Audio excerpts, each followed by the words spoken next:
লক্ষ লোক যদি হজ করতে 6 লক্ষ পশু জবাই হবে কি হবে না? 6 লক্ষ পশু ভেড়া বকরি দুম্বা সেখানে জবাই হবে। কিন্তু এখানে কোন হাজি পশু জবাই করার পর সেই মাংস আনার কোন সুযোগ আছে পশু থেকে? কুরবানি করে মাঠে ফেলাই দিয়েই দৌড়, ঠিক না?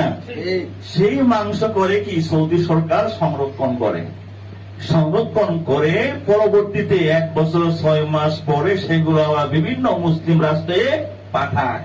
আমরা যে ছোটবেলায় শুনতাম সৌদিতে দুম্বার মাংস আইছে, কি আইছে? উটের মাংস আইছে।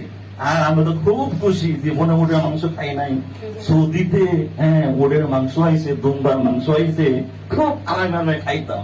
কিন্তু এখনখানে বুঝি যেগুলো কি মাংস, সেই মাংসগুলো পরে সৌদি সরকার সংরক্ষণে মাত্র বিভিন্ন মুসলিম রাষ্ট্রে পাঠায়।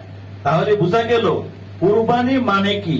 কুরবানি মানে হচ্ছে উৎসর্গ করা, কুরবানি মানে হচ্ছে ত্যাগ, কুরবানি মানে হচ্ছে কি বিলীন করে দেওয়া, কুরবানি মানে হচ্ছে আল্লাহর রাহে চলা, আল্লাহর কথা মতো চলা, আল্লাহর পথে চলা, আল্লাহ রাস্তায় উৎসর্গ করা, ঠিক না?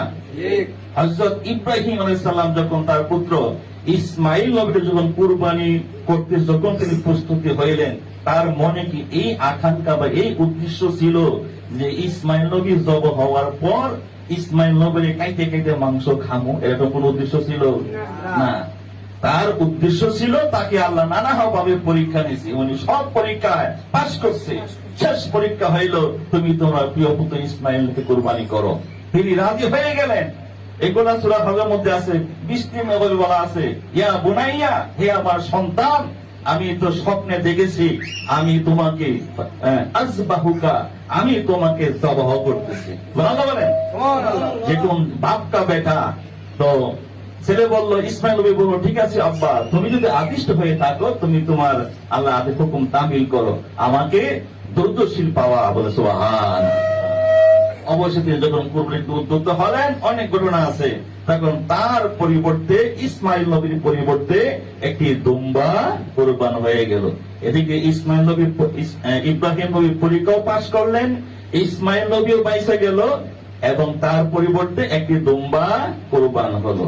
কিন্তু সেদিনের ইব্রাহিম নবীর লক্ষ্য এবং উদ্দেশ্য আর আজকে আমাদের কুরবানির লক্ষ্য উদ্দেশ্য কি এক না। কারণ ইব্রাহিম নবীর উদ্দেশ্য ছিল পরীক্ষায় পাশ করা, আল্লাহ সন্তুষ্টি অর্জন করা। আর বর্তমানে আমরা যারা কুরবানি দেই ম্যাক্সিমাম হইল আমরা আমাদের 2 ভাই।